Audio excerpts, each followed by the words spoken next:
And I'm going to use screws tonight. You can normally, of course, you don't normally use a bit of glue as well. And the screw I'm going to use is a number 8 screw. And number 8 is probably one of the most common screws used. You have number 6, number 8, number 10, that kind of thing. And there are types of screws.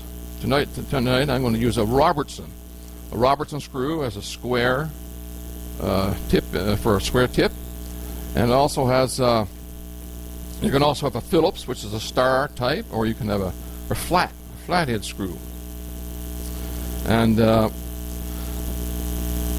so I'm going to show a couple of little tools that I've used over the years, and you may have used these, and they're handy for making joints.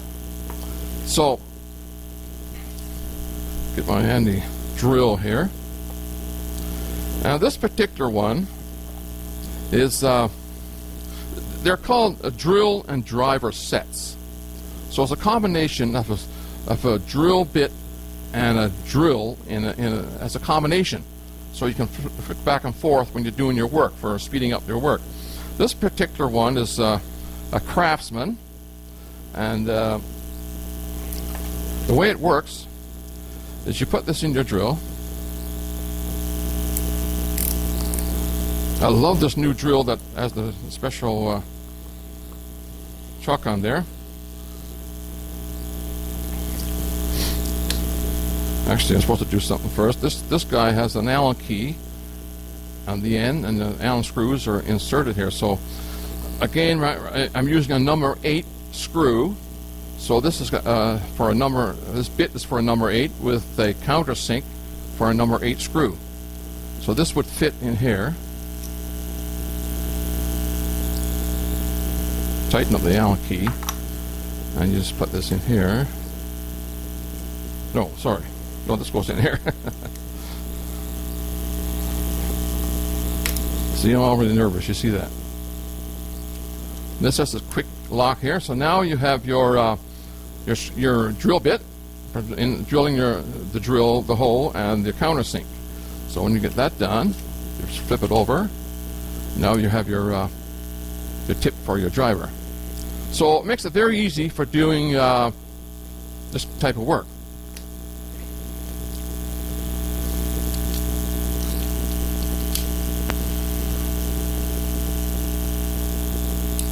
I'm going to take this fellow out here, out of this thing here.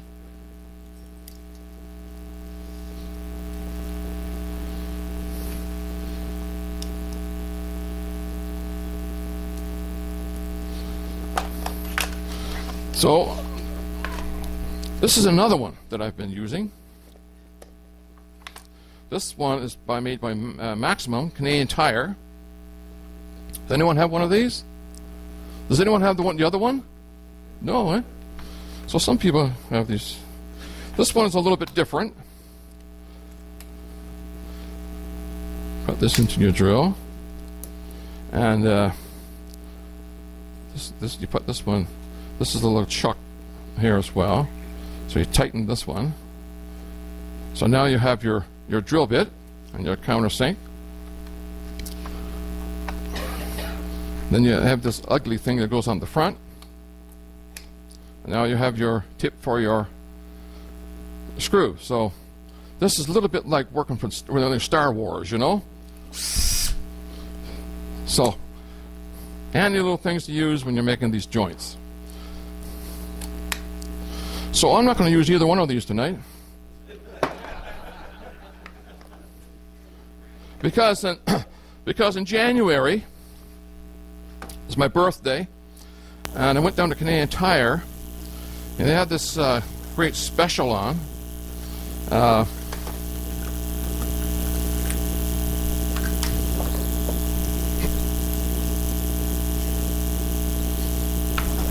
meant to take this piece out before I... Give me. I'm going to be selling for DeWalt before you know it. I did work in customer service for almost 45 years, so.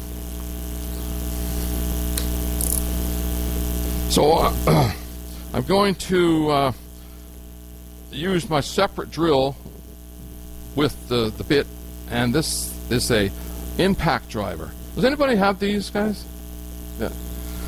This guy is not as good for this kind of work. It's more for doing decks and that kind of thing, but it's a handy little thing for putting a bit in there. And the light comes on, you know, and wow, there you go. So this is what I'm going to use tonight to make this butt joint. We're finally getting to the joint. Now, one thing I always do, we always think that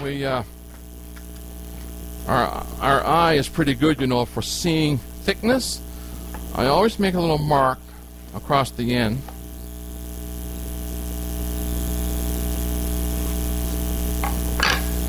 And you make a little star, where the screw is going to go.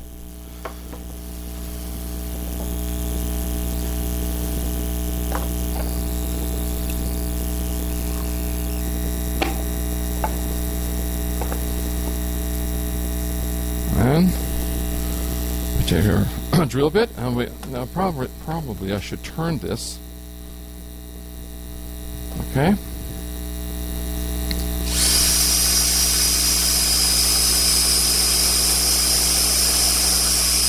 I think my battery is dying a little bit there.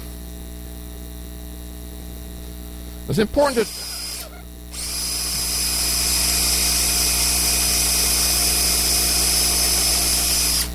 important to pre-drill to avoid splitting.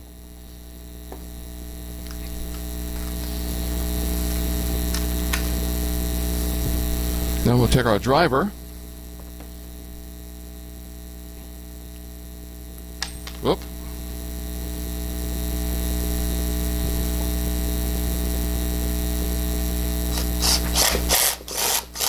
This baby takes it in there like great.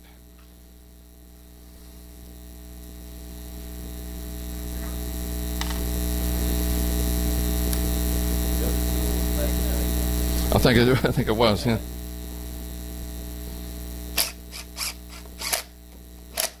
This is very aggressive. You have to be very careful. And it does have the variable speed, so.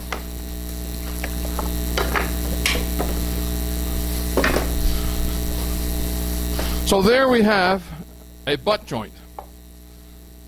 Very secure. And, but the problem now, you're looking at this, it doesn't look that great. For some applications, could be fine. You could use a filler to fill the end over the screw, and that would be fine for if you're going to paint it. So wouldn't matter that much. But normally this doesn't look that great. So there's a solution to that. So I'm going to give you that solution tonight. So does anybody have one of these little guys?